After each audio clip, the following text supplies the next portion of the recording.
চোখের পানি চোখ বেয়ে নাকের ডগা বেয়ে জমিনে পড়ার আগেই আল্লাহ এই বান্দাকে ক্ষমা করে দেয়। আমাদের পাপ আছে না নাই? পাপ ছাড়া এমন কোন লোক এখানে আছি? বিশ্বনবী বলেছেন কুল্লুকুম খাত্তাউন, তোমরা সবাই পাপী, সবাই। ওয়া খায়রুল খাত্তাইন আত-তাওয়াবুন, আর এই সব পাপীদের মধ্যে সবচাইতে ভালো পাপী যেই পাপী পাপ করার পরেই তওবা করে কার কাছে? এজন্য আল্লাহ বললেন গোলাম তওবার মতো তওবা করো, ভুল করো না, অন্যায় করো না, এমন কোন মানুষ দুনিয়ার বুকে নাই। প্রত্যেকটা মানুষের ভুল আর অন্যায় আছে না নাই? বিশ্বনবী বললেন তোমরা সবাই ভুলকারী, তোমরা সবাই অন্যায়কারী, তোমরা সবাই পাপী। আর এই পাপীদের মধ্যে সবচাইতে শ্রেষ্ঠ পাপী হলো যেই পাপী পাপ করার পরে তওবা করে কার কাছে? কত পাপ আমরা করছি, কোনো হিসাব আছে? জেনে না জেনে, ইচ্ছায় অনিচ্ছায়, শিরকে বেদাতি, লক্ষ লক্ষ পাপ।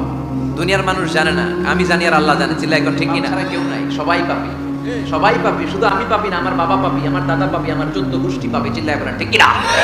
এজন্য রাব্বুল আলামিন বলেন ইয়া আইয়ুহাল্লাযীনা আমানু তুবু ইলাল্লাহি তাওবাতান নাসুহা, ও গোলাম তওবা করো, তওবার মতো তওবা করলে তোমাদের জিন্দেগীর সব গুনাহ মাফ করে দিবে কে? কুল ইয়া ইবাদিয়াল্লাযীনা আসরাফু আলা আনফুসিহিম লা তাকনাতু মির রাহমাতিল্লাহ ইন্নাল্লাহা ইয়াগফিরুয যুনুবা জামিআ ইন্নাহু হুয়াল গফুরুর রহিম। সুবহানাল্লাহ পড়েন। আল্লাহ ডেকে বললেন গোলাম যারা জুলুম করেছো, নফসের উপর জুলুম করেছো, অন্যায় করেছো, পাপ করেছো, আমার রহমত থেকে নিরাশ হয়ো না। ক্ষমার মতো ক্ষমা চাইলে আমি তোমার জিন্দেগীর সব গুনাহ ক্ষমা করে দিতে পারি। চিল্লায় বলেন ঠিক কিনা? এজন্য মুমিন কখনো নিরাশ হয় না। আবার আল্লাহ বললেন লা তাইআসু মির রাউহিল্লাহ, আমার রহমত, আমার দয়া, আমার ভালোবাসা থেকে নিরাশ হয়ো না। ইন্নাহু লা ইয়াইআসু মির রাউহিল্লাহি ইল্লাল কওমুল কাফিরুন, কাফির ছাড়া, গাদ্দার ছাড়া, মুনাফিক ছাড়া আমার রহমত, আমার দয়া, আমার ভালোবাসা থেকে কোনো মুমিন নিরাশ হতে পারে? Never lose hope, never give up, never give up. কখনো আশা ছাড়া যাবে না। নেভার লুজ হোপ, কখনো নিরাশ হওয়া যাবে না। মুমিন কখনো নিরাশ হতে পারে? আপনি কত পাপ করেছেন, আপনি কত অন্যায় করেছেন, আপনি কত ভুল করেছেন, আপনি নিজের উপরে কত জুলুম করেছেন।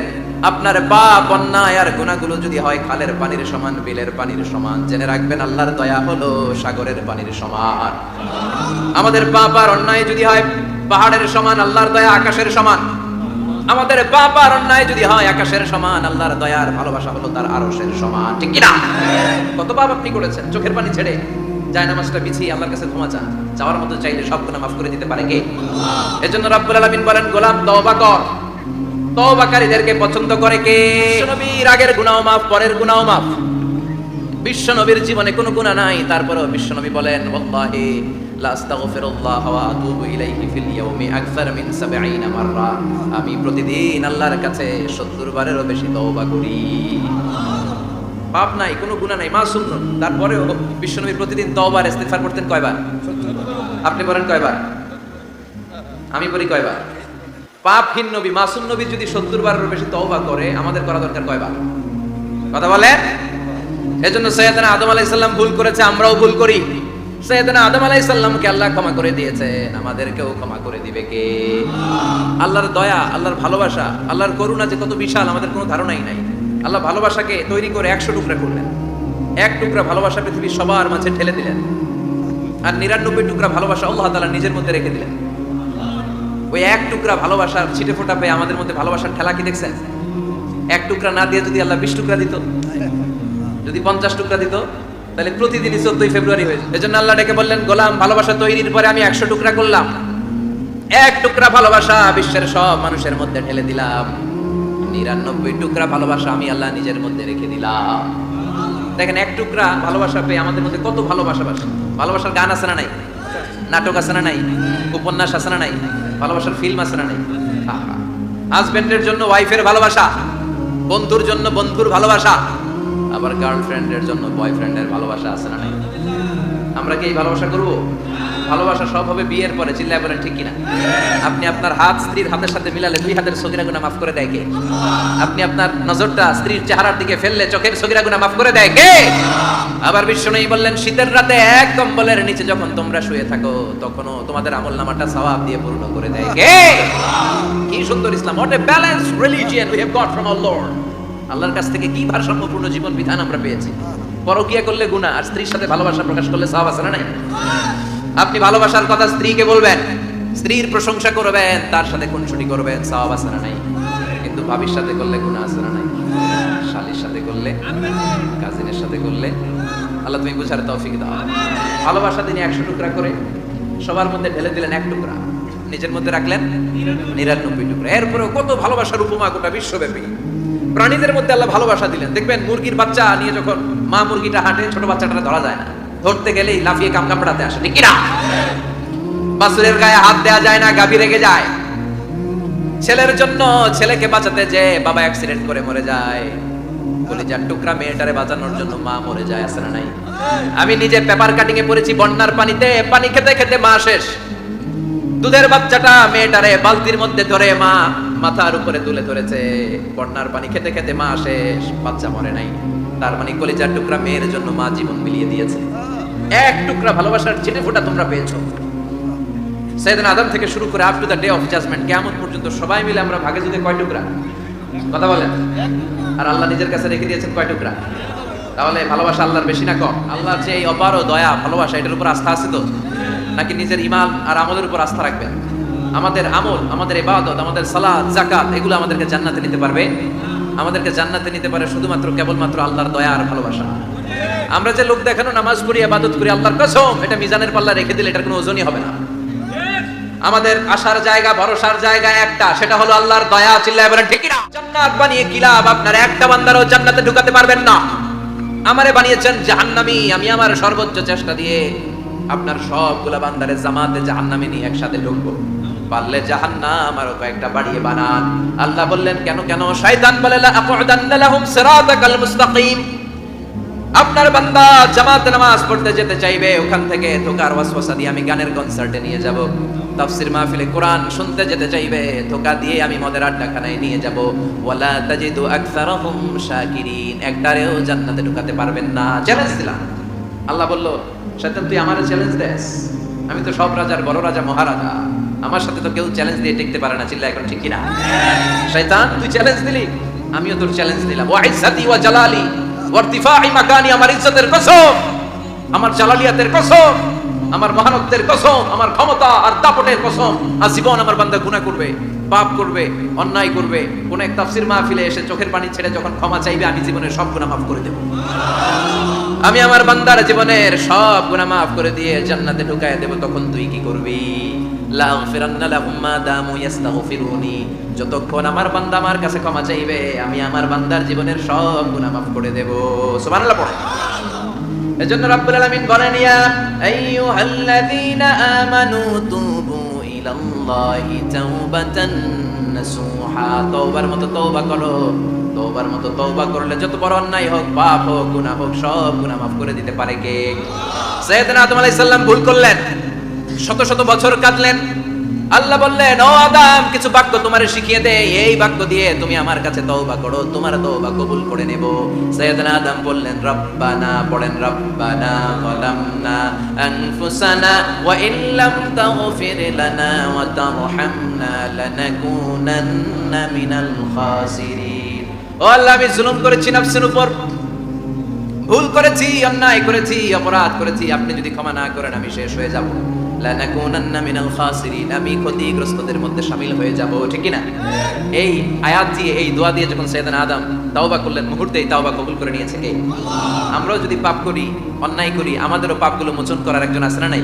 তিনি গাফিরিয যাম কাবিলিত তাওব। ওনার কাজই হচ্ছে গুনাহ মাফ করা। শয়তানের কাজ ওয়াসওয়াসা দেওয়া, আমাদের কাজ পাপ করা, ওনার কাজ মাফ করা। আল্লাহ ডেকে বলে, গোলাম তোরা যদি পাপ না করতি আর বারবার মাফ না চাইতি, তাহলে তোদেরকে ধ্বংস করে দিয়ে জমিনের বুকে এমন একটা জাতি আমি বানাতাম যারা পাপ করতো আর মাফ চাইতো, আর আমি মাফ করতাম। সুবহানাল্লাহ পড়ো। মাফ করতে আল্লাহর বড্ড ভাল লাগে, চোখের পানি দেখতে আল্লাহর বড্ড ভাল লাগে, কায়মনো বাক্যে কেউ দোয়া করছে এই দৃশ্য দেখতে আল্লাহর ভালো লাগে। চিল্লায় বলেন সুবহানাল্লাহ। এজন্য পাপ আমাদের যত বড় হোক, আমাদের জন্য মাফ আছে না নাই? দুইটা সময়ে তাওবা কবুল হয় না। এক নাম্বার হলো বাদাল গারগারা, মালাকুল মাউতকে দেখে ফেলেছেন, রূহ ধরে টান দিবে, তখন তওবা করলে কবুল হবে। আরেকটা হচ্ছে বাদা তুলুই শামসি মিন মাগরিবিহা, কিয়ামতের আগ দিয়ে সূর্য আর পূর্ব দিক থেকে উদিত হবে না, এটা পশ্চিম দিক থেকে উদিত হবে, তখন তওবা করলে কবুল হবে। তখন তওবার দরজাকে বন্ধ করে দিয়েছে কি? এজন্য আমরা যে কোনো পাপই করি না কেন, পাপ হয়েই যেতে পারে, আশা হারানোর কারণ নাই। Never lose hope, never give up. মুমিন কখনো আশা হারায় না, মুমিন কখনো নিরাশ হয় না। মুমিনের আশা ভরসা একটা সত্তার উপরে, চিৎকার করে বলতে হবে তিনি কে। এজন্য পাপ হওয়ার সাথে সাথে আমরা তওবা করব কার কাছে? বিশ্বনবী বললেন কিছু কিছু কাজ আছে এগুলো হয়ে যাওয়ার পরে দেরি করা যায় না। এক নম্বরে নামাজের ওয়াক্ত হলে দেরি করা যায় না, ঠিক কি? নামাজের সময় হওয়া মাত্র দেরি নাই। তাজহিজুল মাইয়িত, মারা গেলে লাশ রেখে দেওয়া যায় না, তাড়াতাড়ি দাফন করে দাও। নামাজের সময় হলে নামাজ পড়ো, দেরি করো না। মানুষ মারা গেলে দাফন করতে দেরি করো না। বান্দা যদি পাপ করে ফেলে তওবা করতে দেরি করো। এজন্য পাপ করার সাথে সাথে তওবা করার দরকার আছে না নাই? এখন তওবা যে করব কোন সিস্টেমে করব? কোন সিস্টেমে? ভুল হওয়া মাত্রই আপনি অনুতপ্ত হয়ে চোখের পানি ছেড়ে আল্লাহর কাছে মাফ চান, আল্লাহর কাছে ক্ষমা চান, এটার নামই তওবা। আমাদের দেশে হুজুরাই না তওবা পড়ায়, আছে না নাই? আনন্দপুরে এগুলা নাই, আছে না? কয় ইমাম সাহেবরে নিয়ে আয়, খতিব সাহেবরে নিয়ে আয়, হাফেজ সাহেব হুজুরে নিয়ে আয়, তওবা পড়া। না, তওবা পড়ানো লাগে না, আপনার নিজের তওবা আপনি নিজেই পড়বেন। আপনি অনুতপ্ত হয়ে চোখের পানি ছেড়ে আপনার আল্লাহরে ডাক দেন, ডাক দেয়া মাত্র তিনি সাড়া দিবে। চিল্লায় বলেন ঠিক কি না?